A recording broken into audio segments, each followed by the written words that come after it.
My name is Justin, and I am a son of God and an addict, and the host of the RECO12 speaker meeting. And thanks to my God, the steps, and the fellowship of other addicts, I am living the relative happy, joyous, and free that is promised to those living in recovery, and have been very active in the rooms of recovery since September of 2013. Welcome to the 118th episode of RECO12. RECO12 is an organization with the mission of learning and sharing the similarities of addiction of all kinds, and gaining and sharing tools and hope from others who are trudging this road. We are an open meeting for all, no matter your life experiences and background. To learn more about RECO12, please go to www.reco12.com. That's RECO12.com. You know, you listeners are doing some amazing work in spreading the message of RECO12. I really appreciate it. Weekly listens are way up. The word is getting out to more and more addicts who are seeking the experience, strength, and hope that our weekly speakers share. Please continue to share with your recovery networks and continue to rate and review the podcast wherever you listen. This last week, we got another 5-star review, and this is from Barbara, who says, "I love all the guests sharing their recovery and lives. I have been listening every day, and sometimes I listen to the same one a few times. They are so inspirational and helpful to my path of recovery. I would love to meet many of the guests in person and give them a hug and talk more about their shares." Thank you so much for the kind words, Barbara. We really appreciate it. We also have another exciting announcement. In addition to our private Facebook group, which is growing each week, RECO12 is now on YouTube. So if you're at your computer and doing whatever at work or whatever you do at your computer and want to get some solid recovery in while sitting there, pull up RECO12 on YouTube and have the audio playing in the background while you work. The link is in the show notes of this meeting, or you can search RECO12 in YouTube and subscribe to the channel there. This week, due to travel plans, we are re-releasing a previous episode of the podcast. Sara B. was our speaker on the 13th meeting over 100 weeks ago. Her meeting is our second most downloaded episode. Some of you may have heard this one before, but there are so many new listeners over the last few months, and it has been over 2 years since it was first released, that it is very probable that many of you have not heard this one yet, and you will definitely get something out of it. Get ready for a good one entitled, "The Big Book Solution for Codependence." Now, let's introduce our guest speaker for today, Sara B. Sara identifies as a blackout codependent. She has been a member of Codependence Anonymous for almost 5 years. Sara spent 18 months in the rooms of CODA, attending meetings weekly. Although learning a lot about the disease of codependency, sponsorship was not a part of her meetings. Eventually, Sara helped start a step group study within the fellowship so that members could work the steps in recovery. This still continues today. However, after yet another bottom and yet another failed relationship, Sara needed more help than simply going to meetings. Even the CODA Steps study was insufficient to provide Sara with the help she desperately needed. 2.5 years ago, by the grace of God, she found a sponsor in the rooms of SLAA who believed in the undiluted message of the big books of Alcoholics Anonymous. 3 months later, Sara was rocketed into the fourth dimension of existence. I love that. She went from being suicidal, anxiety-ridden, and hopeless to being happy, joyous, and free. Since then, Sara has been on a mission to sponsor members of CODA and to share the big book message with those who still suffer. In March 2020, Sara started the Spiritual Solution Group of Codependence Anonymous on Monday nights at 8 p.m. This is a women's group whose primary purpose is to connect untreated codependents to recovered codependents who can guide the newcomer through a personalized study of the big book of AA. Sara, the floor is now yours. Take it away. Wow. Thank you so much for that introduction. And I am just so thrilled and excited to be here and share my experience, my journey in the rooms with codependency and with the big book and sponsorship with our listeners today. And I love that song that plays at the beginning of this podcast. It's so awesome. I was just thinking like the guy part and the woman part and standing still and God. It really just, it was great. I loved it. So thank you, Justin. I thought that a good way for me to start today would be to actually define codependency, because it's kind of it's kind of a hard topic to understand. And even for myself, after years of being in the program, I was like, I still don't even really know what this is. It's so broad and vague. But I thought, especially for our new friends, providing some definitions might be helpful. So the first one comes from the coda.org website. It's from the Coda Welcome, and it says that codependency is a deeply rooted compulsive behavior born out of our sometimes moderately, sometimes extremely dysfunctional families. We attempted to use others as our sole source of identity, value, and well-being. And that basically sums up the problem for me, using other people as my sole source of identity, value, and well-being, using others as my source of security and safety. So I'll talk more about that in a minute, but I also wanted to provide a couple other definitions. So it also is defined as a person belonging to a dysfunctional one-sided relationship where one person relies on the other for meeting nearly all their emotional needs. And then another definition is codependence is an imbalanced relationship where one partner assumes the giver-rescuer role and the other assumes the taker-victim role. And so we can see here that engaging in relationships with people from a codependent place is not healthy. It doesn't make for healthy, loving relationships. And, in my case, it made my life completely and utterly unmanageable. And it was through working the steps in both, CODA and through the big book. I attribute my recovery to both. That I now live happy, joyous, and free one day at a time through the power of God. So I'll just share a little bit about, my, brand of crazy, if you will, because everybody with codependency is a little bit different and it manifests in different ways. There's a really great resource on the coda.org website that talks about the patterns and characteristics of codependency. And so that's usually where I start off with my sponsees is I send them that resource and I ask them, highlight or circle the things that apply to you. And that way we can start identifying what you're powerless over and what you really need help with. So in my case, my codependency started at a very young age. I seriously can't remember a time when I wasn't codependent. And, I'll talk a little bit more about the spiritual malady, but basically, from the age of 4 onwards, I just never felt right inside. I just always felt this sense of worthlessness, fear, shame, anxiety. I never felt like I fit in. I looked at everybody on the outside. They all seemed to be going at life so easily. And I just always seemed to struggle and just not fit in. And so my solution to that, that internal unmanageability was to seek comfort and ease in other people accepting and loving me.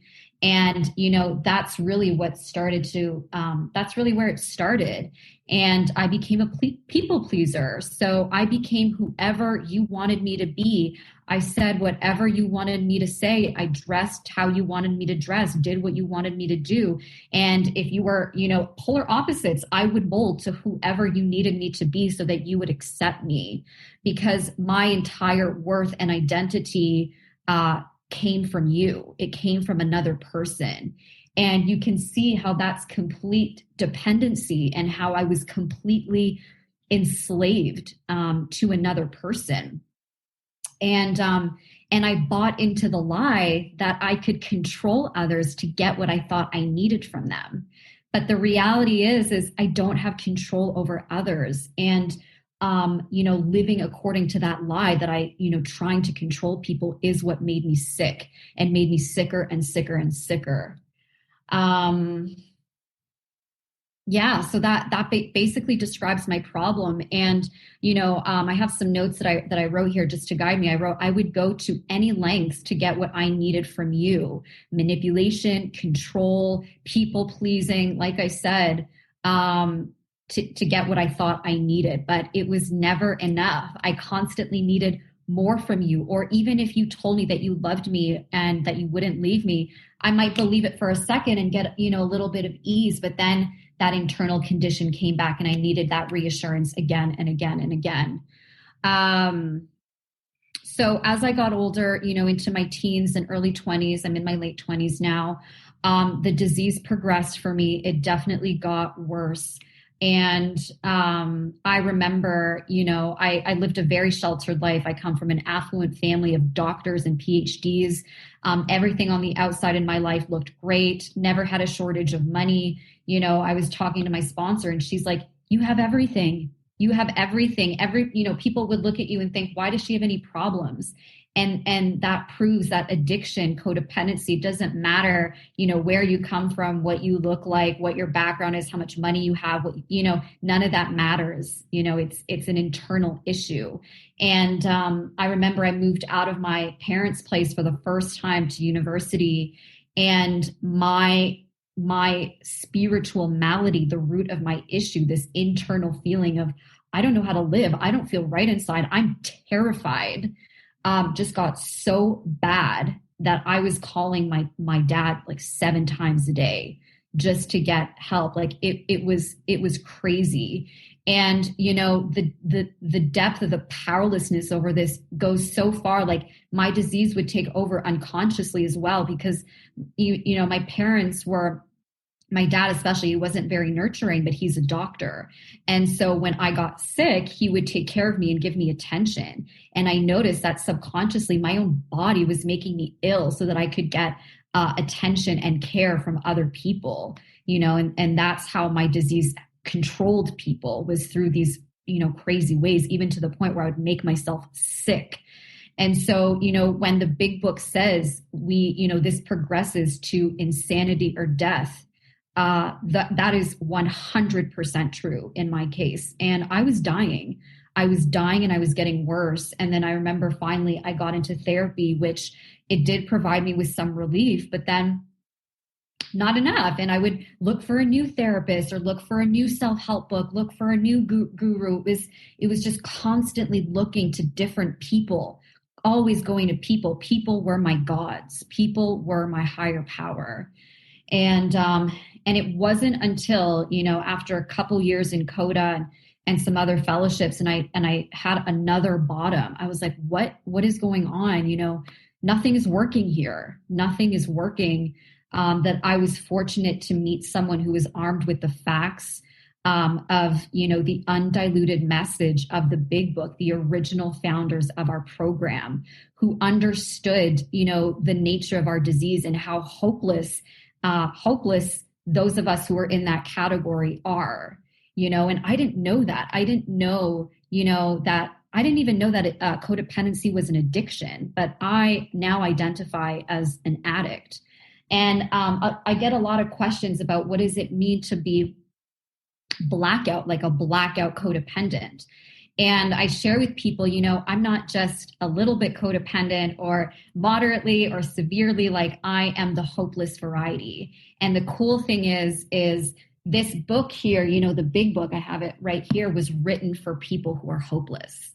It was written for people who literally had to be locked up because they were so insane, because they couldn't trust their mind, their actions, their lives were completely out of control. And so that was me. And I didn't take a single drink or drug. I went insane just through my own thinking. My internal state that was getting worse and worse was what was making me insane. And I learned that because I was beyond human aid, that my only solution lay in a relationship with a power greater than myself. So in step 1, going through all of this, I had to really admit that I'm an addict of the hopeless variety, and that I have no power or control over this thing inside of me that basically is leading me to death. So I had to learn that this disease, basically without a solution, is a death sentence. I never learned that in the rooms of Coda. Right? It's not an easy thing to hear. And our book says that it's not easy to, shoot, my earbud fell out, 1 second.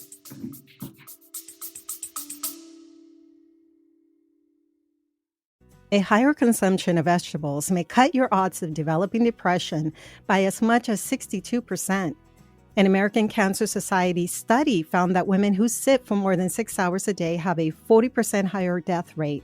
Hi, my name is Maya Acosta, and I'm a health and wellness educator and host of the Healthy Lifestyle Solutions podcast. Join me and the amazing people that I get to talk to as I set out to learn how to improve our quality of life and increase our longevity.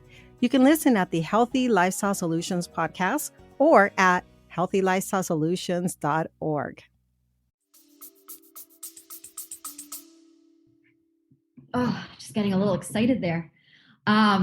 It's not an easy thing, to admit that I'm different from my fellows, that I'm different, that I have a brain that works differently than the average normal brain as a result of this, and therefore that I have to live differently. And I need a radical solution to this radical problem, and the radical solution wasn't for me in going deeper into understanding codependency, although I did get a lot of value in learning what it was, doing the readings and whatnot.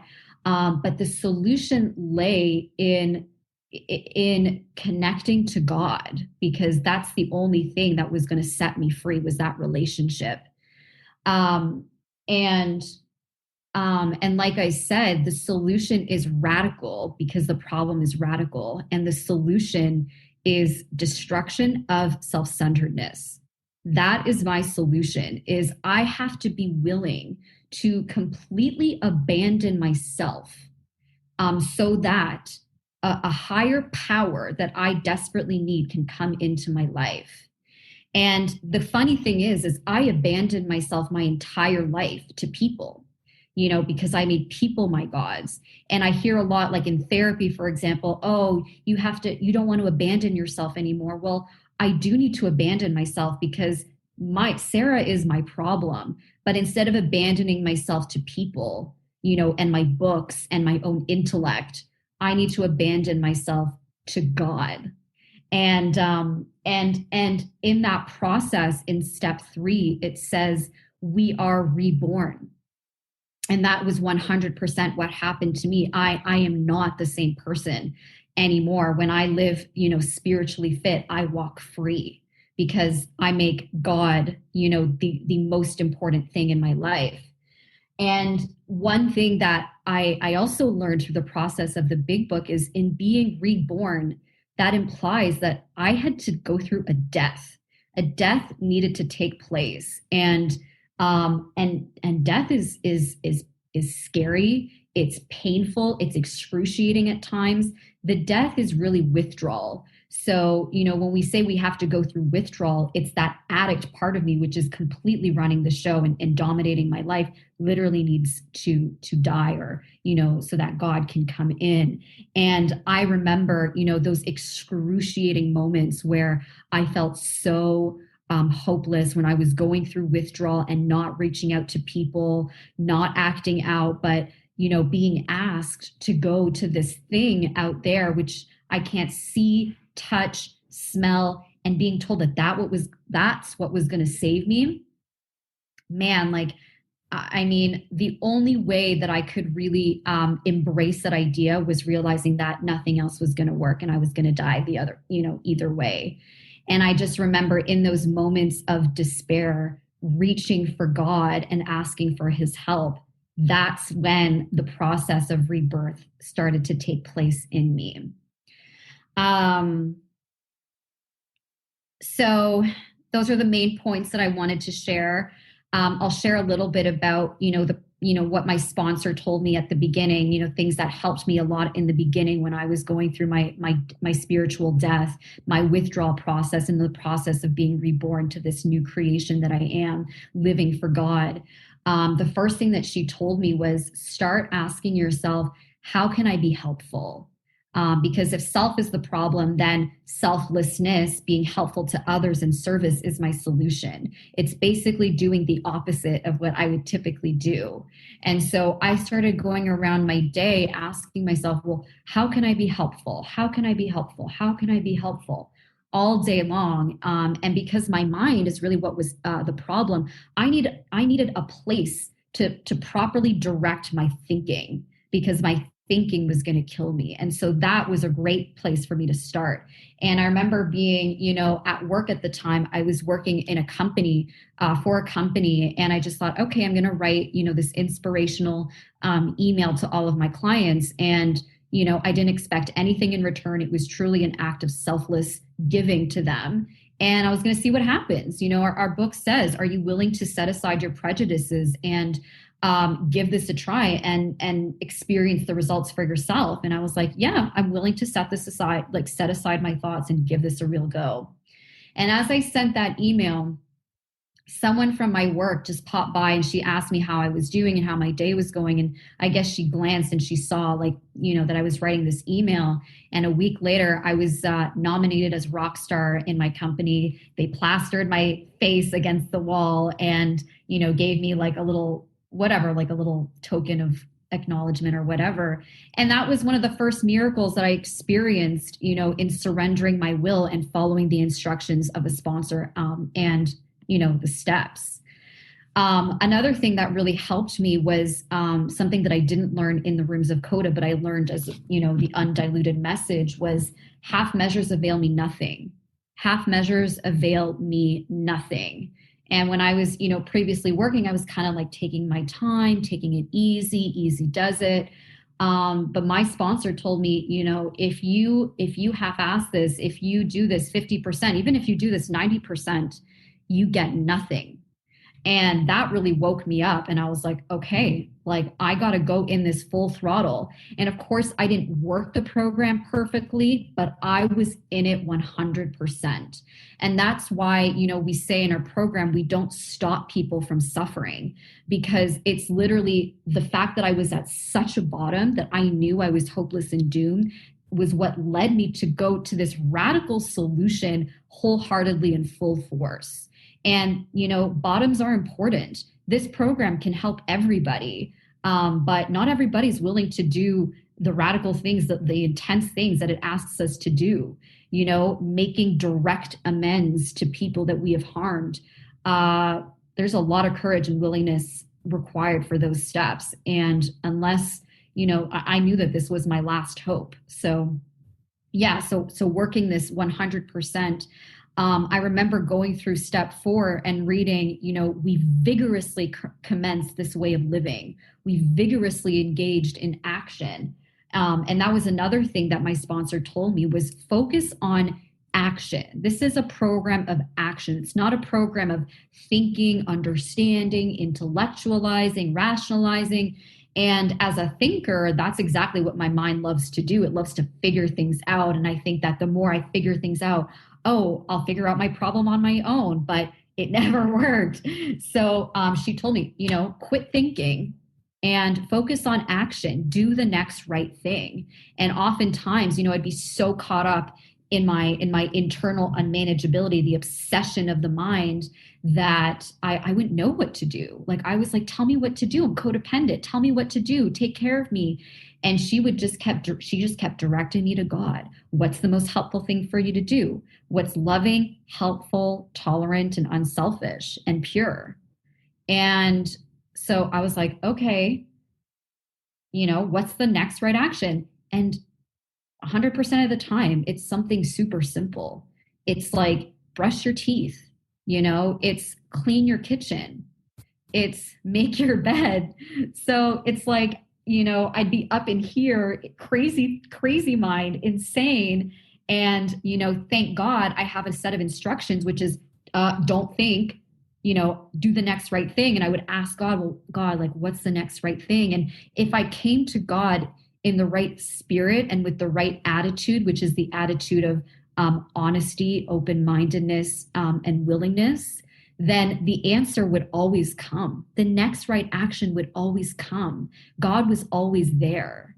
And it was in following through that simple action of, okay, God wants me to brush my teeth right now, even though I feel like I need to solve the problems of the world and I feel like whatever, I'm going to go brush my teeth. And so I would do that and I felt a little bit better.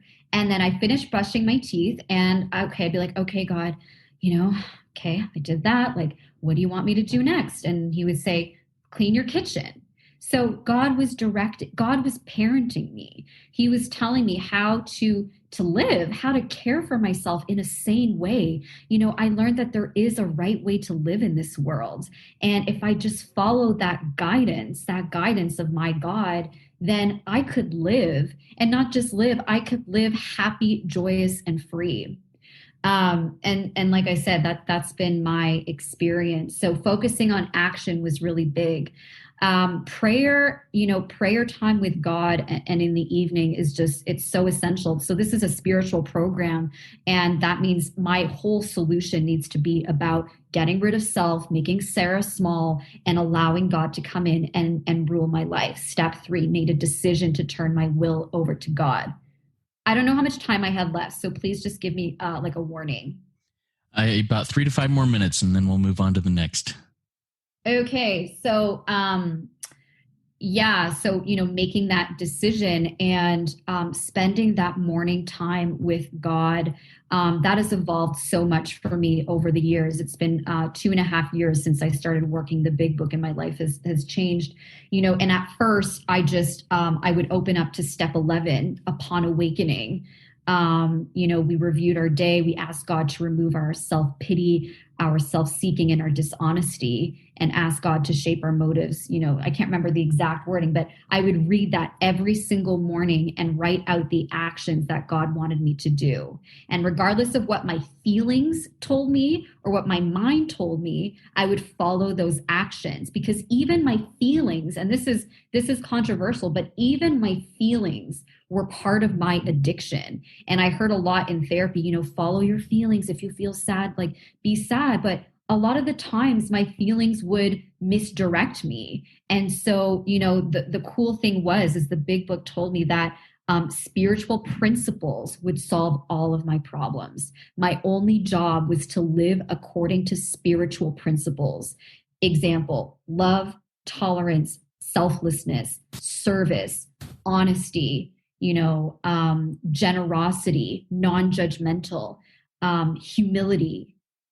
These are the principles by which I have to live daily, regardless of what my feelings or my thoughts tell me. And that's what got me better. I could go on. I mean, there's always more to share, but I think for now, I'll leave it there.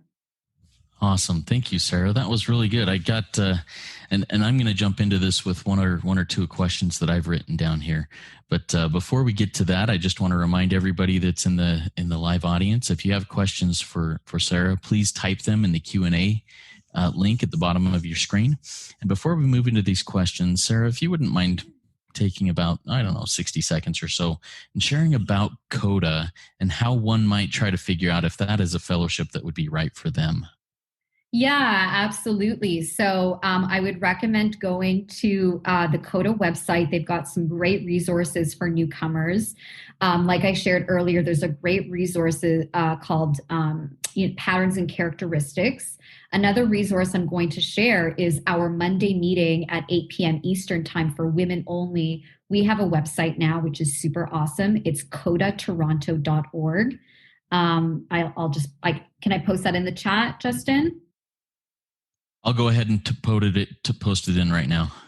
Perfect. So CODAtoronto.org. There's a little section there that says, "Am I a codependent?" And you can find those patterns and characteristics there as well.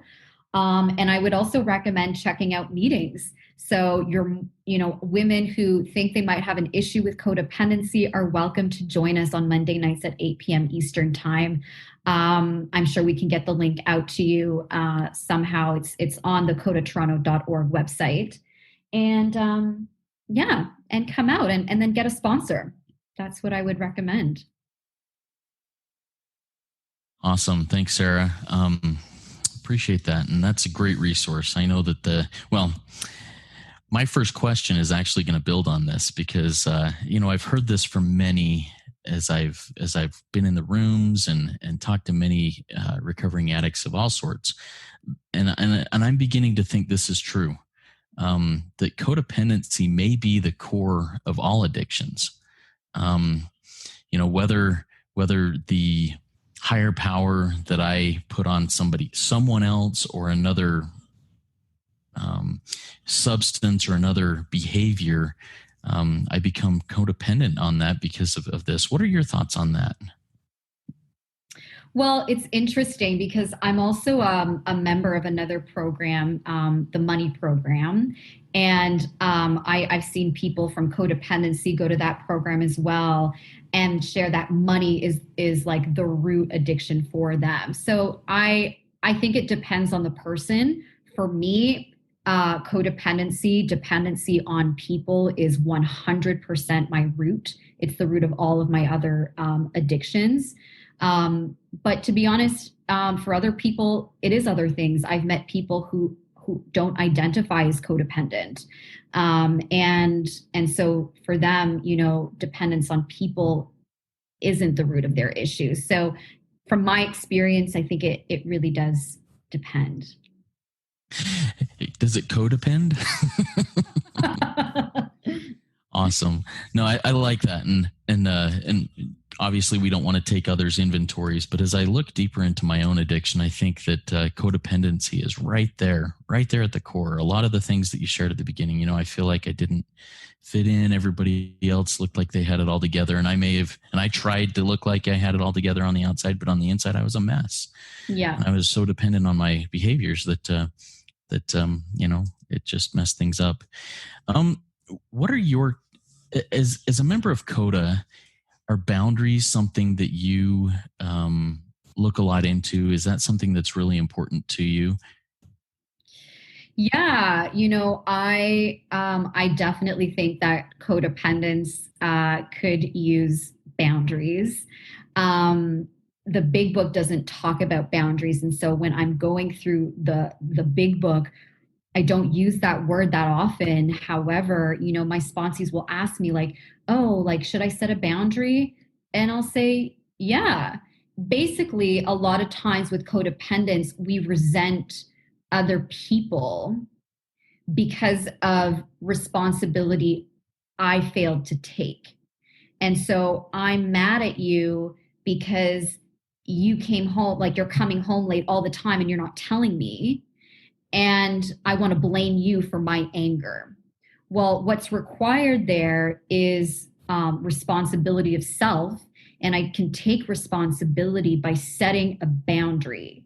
So, a boundary is a tool by which I can exercise and apply my spiritual principles so that I don't have to be resentful at another person for their behavior. I can acknowledge that I'm totally powerless, not just over my codependent behaviors, but actually in step one of CODA, we say we are powerless over others. And so how another person behaves, I have absolutely no control over it. But, if my emotions are dependent on what you're doing, then I'm screwed because, I'm screwed because I'm going to be mad, whatever. So boundaries help keep myself responsible and safe so that I can stay emotionally stable and sober. Can I dig there for just a minute about the example you put out there? And this is, it's general, but you said, hey, because you come home late all the time and don't let me know you're coming home late, I may need to set a boundary. What would a healthy boundary in that situation look like in your eyes? Well, yeah, I mean, it depends on the situation. So let's say my hypothetical partner was coming home from work late, like every day, and he said, "Oh, I'll be home at 5," but he's coming home at like 9 every day. And so a boundary might be like, because you come home late, we're all waiting for you. We're all sitting here waiting for you. Well, a boundary might be, okay, well, I can't trust what you say. Clearly, like, I can't trust that. You've proven to me that you say you'll come home at this time, but you don't. So I'm no longer going to expect you to come home when you say you will. So that's boundary number one, releasing expectations. And number two is I'm not going to wait for you. So if there's something that I need to do, I'm going to do it without you. And if you don't like it or you get mad at me, that's on you. And I'm not going to assume responsibility for you, being angry. And I'm not going to let you guilt me into doing what I needed to do because you failed to keep your word. No, I like that. And I like how you avoided or verbalized that. And I think you did that in a way that was not this next thing. And I don't know why, but I need to stick on these boundaries here for a second. And I apologize for that. It's kind of going in a little different direction. But sometimes a boundary, when it's set, at least in my experience, can be like an electric fence, like violent, back off. You've just crossed this boundary and you are now shunned into timeout forever. How do you make a boundary so it's not this violent electric fence? Well, that's a really great question. And I think I'll speak for myself. I really struggled with that at the beginning, because when I realized that I have rights and I don't, I can set boundaries. I don't have to go along with, what other people are doing if it doesn't feel good to me or it's not God's will for me. I was super aggressive initially, setting boundaries, being really harsh. And that's not good either, because I'm just like totally pushing the other person away, and I'm elevating myself to like this place of self-righteousness and pride, like whatever, this is my boundary. So it's really important, how we communicate, to communicate gently and lovingly. And my sponsor says, like, I don't use you statements. I don't need to put down the other person, but I can frame it so, when you don't come home when you say you will, it really affects me in a negative way. And so, if that does happen again, I'm just going to continue with what I need to do tonight, and I won't be able to wait for you. So I think it really comes down to how it's communicated.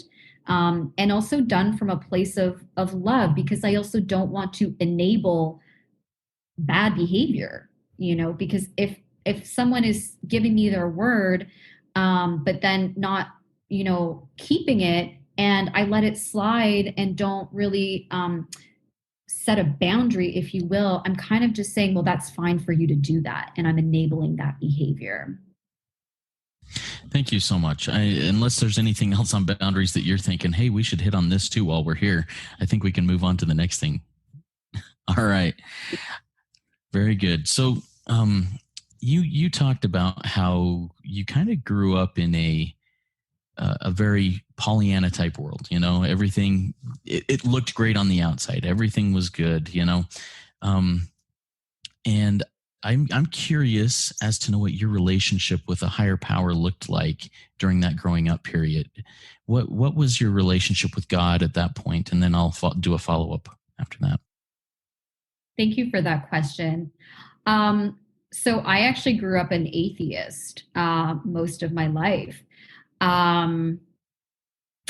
Because I grew up in a family of doctors, PhDs, education, intellectual achievement was held to like the highest standard. And so, I was sent to private schools, and then I went to some of the best educational schools out there.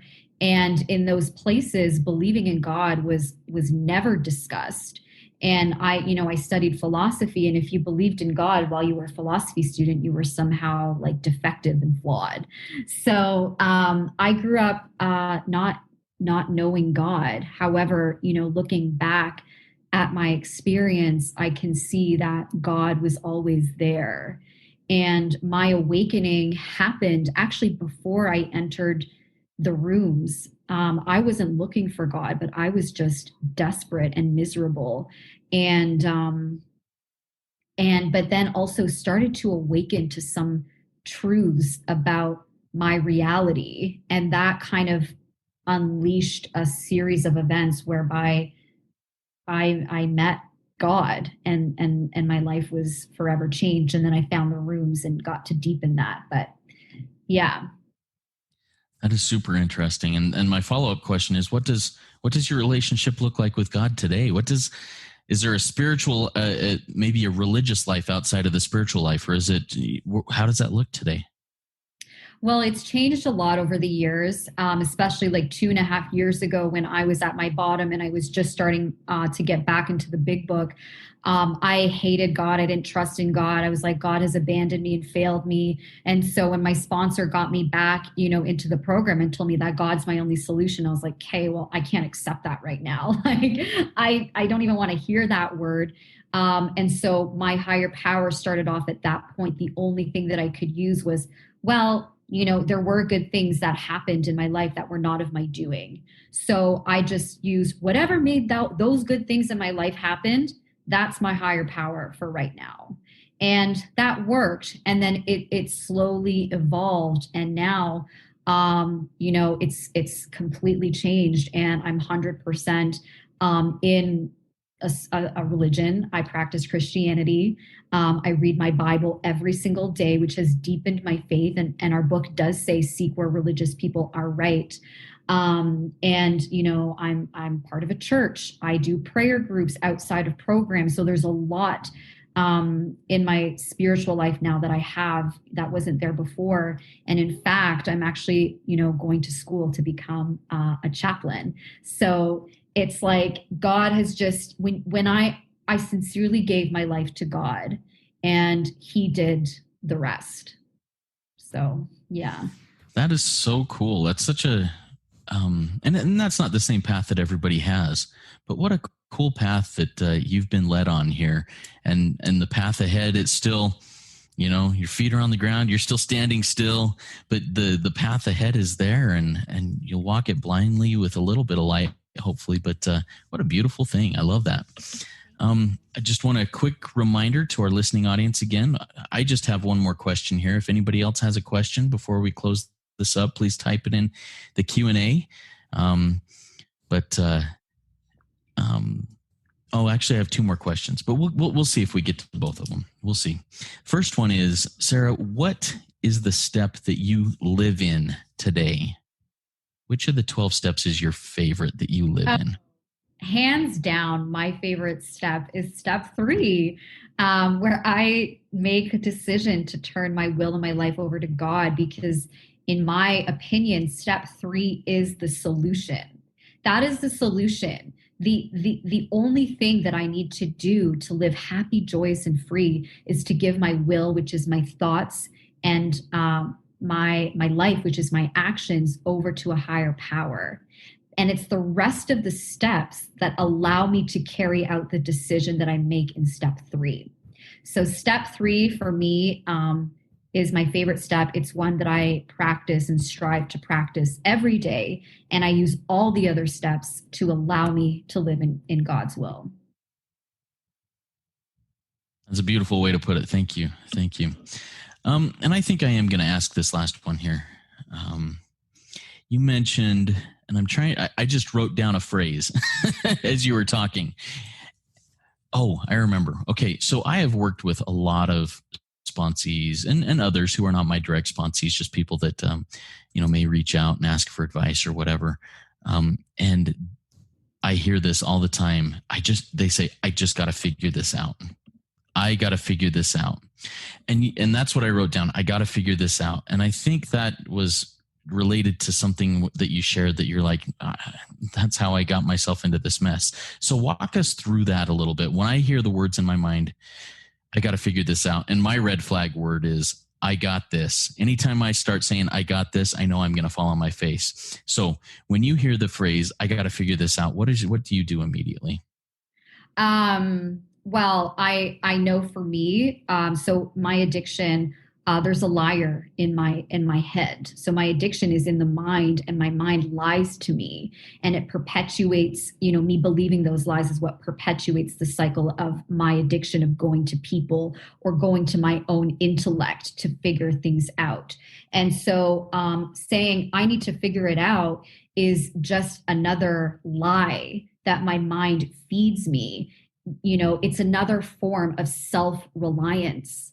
And so what do I have to do is I need to go back to step 1 and remember that Self-reliance fails me. My own mind fails me. My own mind is the problem. So no, me trying to figure it out is not going to get me anywhere. It's going to get me in circles, which will drive me to insanity. That's a really dangerous place for me to even go. And so anytime that comes to my mind or in my sponsee's mind, I just say, just get into action, just get to God. What is the next right thing? Don't try and figure it out right now. It's like, I just remind them, you don't need to have all the answers. You don't need to figure it out. You just need to do the next right thing. And then the next, and then the next. And then by the time you know it, you feel sane and calm, and there's nothing to figure out anymore. So that's what I would say to that. Awesome. All right. So before we close up, do you have any closing words of wisdom that you'd like to share with us? Closing words of wisdom. Keep an open mind. Actually, it was one of the things that I wanted to share is humility is an essential part of recovery. And the second that, like you said, Justin, I think that I'm good. What is that? That's pride. So the second that I slip into pride, self-reliance, red flag, I'm in danger. And so what I would just share with everyone is stay humble, trust God, clean house, and help others. Great words of wisdom. Love it. Okay. Thanks again, Sara. That was a great RECO12 weekly speaker meeting for all addicts and those wanting to learn more about addiction and the recovery therefrom. If we didn't get to your question, or if you have other questions, please go to www.RECO12.com/forum and join in our community and ask those questions and answer others' questions that will come up. I invite the audience to come back again next week. And we will be back to our live meetings next week on Friday, September 16th, when we will hear from Richie Norton, who is an author who recently wrote a book that touches a lot of 12-step concepts, specifically from the 12 questions that many of us answered to qualify as members of our respective fellowship, recovery fellowships. His new book is called Anti-Time Management, and he will be discussing the application of those qualifying questions with us. If you're feeling a nudging to make a small contribution to RECO12, please do so now in the links in the chat or through the website, RECO12.com/support. If you've not yet gone to the website and submitted your email address to get on the invitation list for future episodes, you can join us live. Please do so there. And then you can join us live each Friday at noon Central Time. Now, to close us off, Sara would like us to do the prayer of St. Francis, and she's offered to be voice in that. So please join us in that. Sara, go ahead. I would actually like to do we have 30 seconds to do 30 seconds of silence for... Absolutely. Of 9/11. It is 9/11 today, and I think we should take, if we have a minute, I think we should take a minute of silence, actually, and then I'll lead us out in the St. Francis prayer. We have a minute, so let's do it.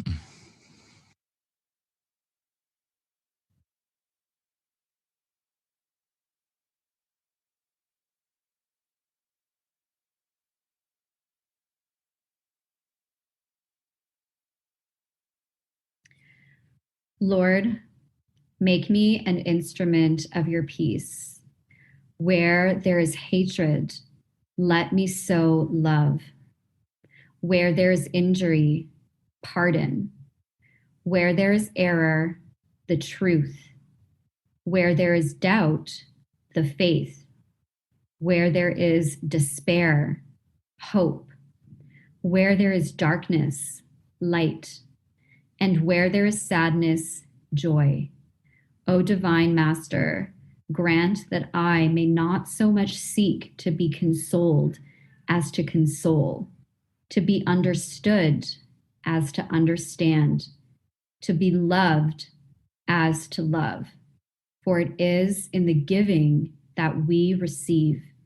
It is in pardoning that we are pardoned.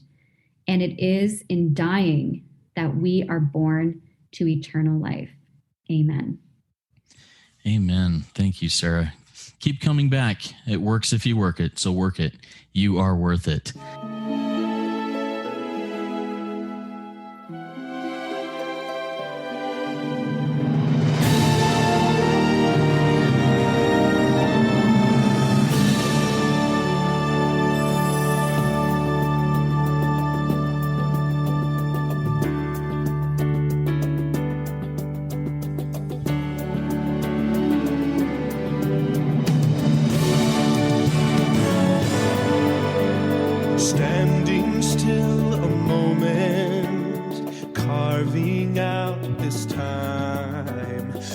reflecting on the landscape of this life of mine.